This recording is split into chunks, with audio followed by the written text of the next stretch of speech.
Alright, before we get into the mission, we've got to do something extremely important. That's right, we've got to chat with the kids. Alright, first up we have Ash and Gilbert. Excellent. Well done, Ash. Continue such work, and you will certainly make a name for yourself. You think so? Thank you, Gilbert. You really are amazing, you know. Your skills with the lance and bow are just incredible.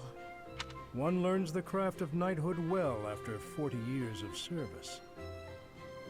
Wow, 40 years? That's incredible. Jeez, that's pretty old.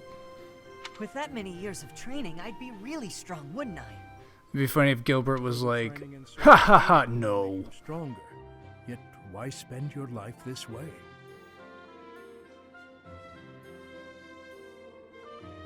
Knighthood is not glamorous. On long campaigns, you sleep rough in all manner of weather, and may eat gruel more often than venison.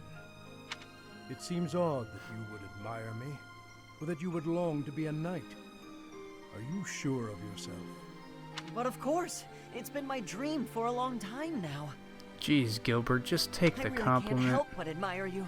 Your years of knighthood are so impressive. I do not deserve your praise. I merely performed my duties to the best of my skill. Don't be modest, you're a great knight. If there's any more you can teach me, I would be very happy to learn. Tell me this. Once you don the armor, raise your shield, and level your lance, why? What is it you wish to protect? Protect? Well, whatever needs protecting, right? Wrong answer, Ash. You'll never be a knight. You must know exactly what you protect before you become a knight. I understand. I'll take that to heart. What is it that you want to protect, if I may ask? I don't know why he wants to be a knight. I already made him a sniper. My duty has always been to protect my lord. That is a given for any knight. But for myself, doubly so. Then there are the personal reasons. Each knight has their own. Yet mine. Oh. How come? Because it is personal. Mine. It allows me to focus on the work and grants me discipline. Discipline, huh? Something to protect. I'll have to think of something.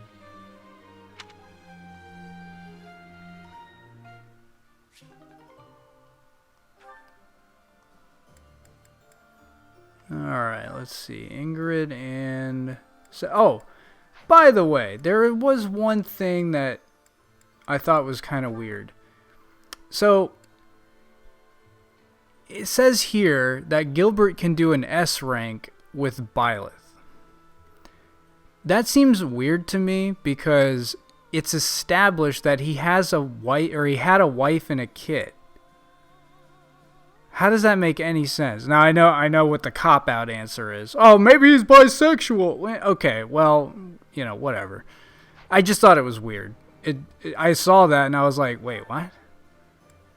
Anyway, Ingrid and Sedith, let's do it. Is something troubling you, Ingrid? Oh, Sedith. You seem to have caught me when I thought nobody was around. Perhaps I can help, if you would like to share. I wouldn't want to bother you with my trivialities.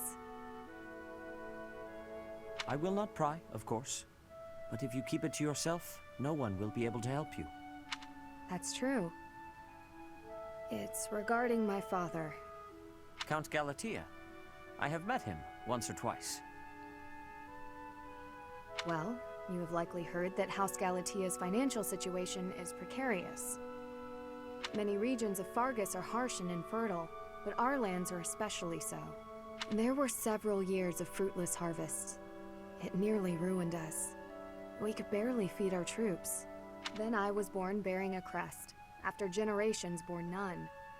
Suddenly my family hung its future on me. My father had hopes that with my crest, I'd be married into a noble family, and that House Galatea's financial troubles would be a thing of the past. Ah, I see. And the other house would benefit from the addition of your crest-bearing blood. It seems to me you have suffered much for the misfortune of being born with a crest. I beg your pardon? I know crests are highly valued, but they are also a burden. My feelings are mixed. You truly think so? But you're so devoted to the goddess.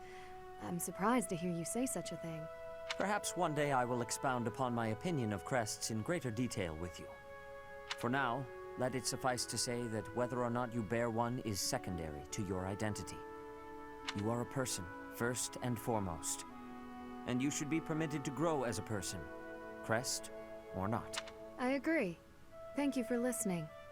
If you ever wish to discuss this again, consider me available whenever you please. Thank you so much.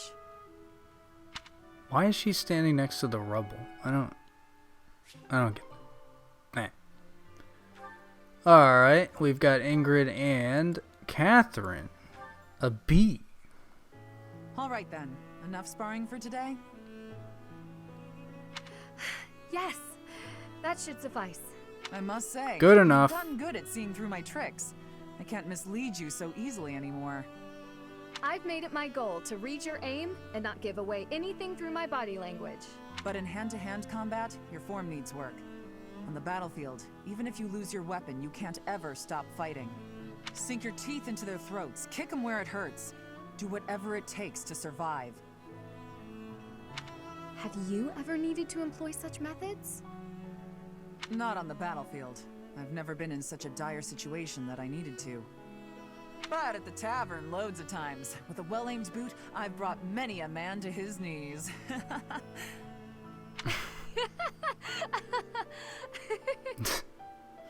Nervous laughter. The point is, you can't hesitate to use dirty tactics. You have to grit your teeth and fight back.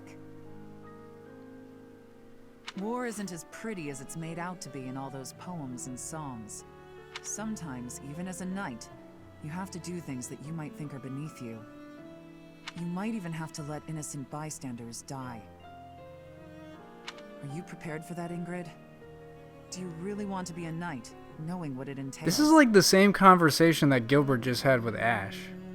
I'm prepared to do whatever is requested of me, come what may.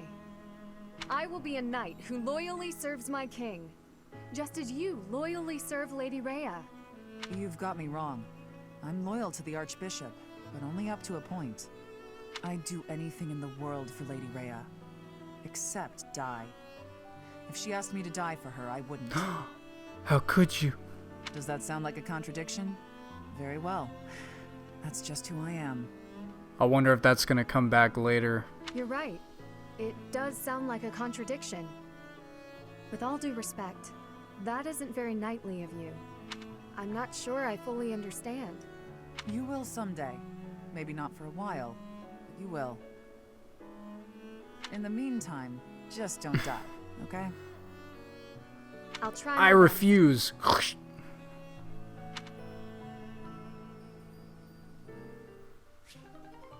Okay.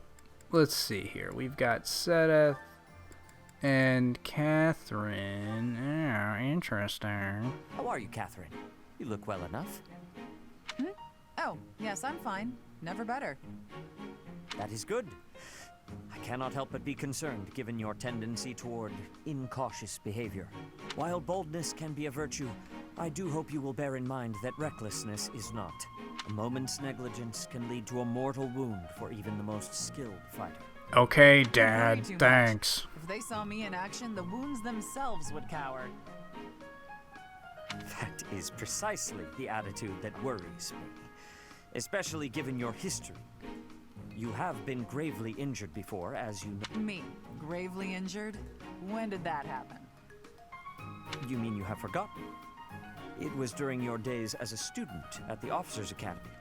There was an excursion, a monster hunt. You charged ahead and left your fellow students behind.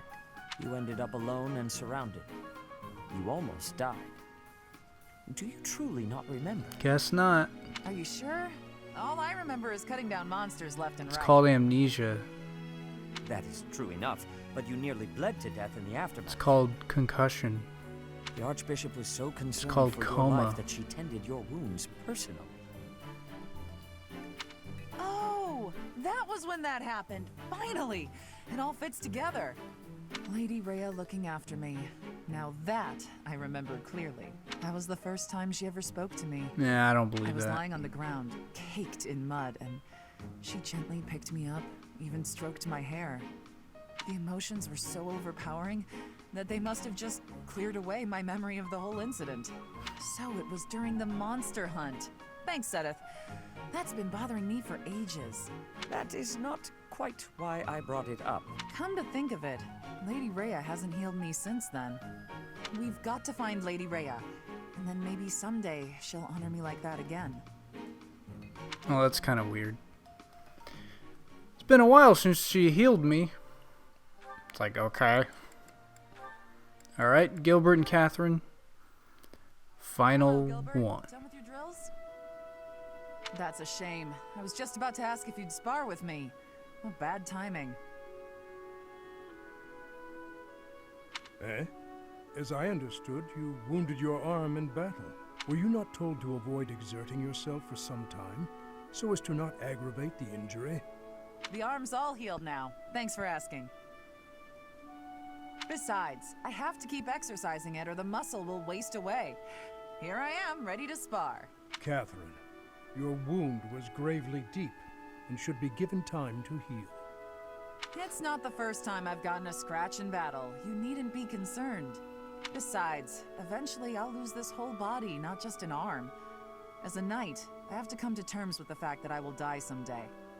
Please, speak not of such ill omen. Again with the whole knight and dying thing. I could not bear to see you fall in battle, Cassandra. Oh, pardon me. I am quite sorry. I'm sensing a pattern here.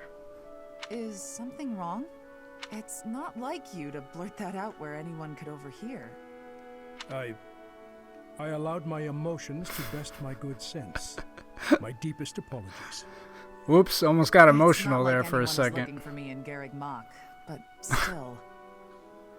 Since we both have secrets to hide, we'd do well to watch our mouths. Right, Gustav? Yes, agreed. It may be poor compensation for my gaffe, but I will aid you in your training if you are still interested. If you're completely certain you're healed and strong enough, that is. Always so formal, eh? Still, I humbly accept your kind offer, good sir. Let's see how your lance skills fare against me. Actually, Catherine does need some supports because she's kind of lacking in other areas, so having those supports will help. Alright, well, that's going to do it for this, and I guess now the only thing left to do is the mission.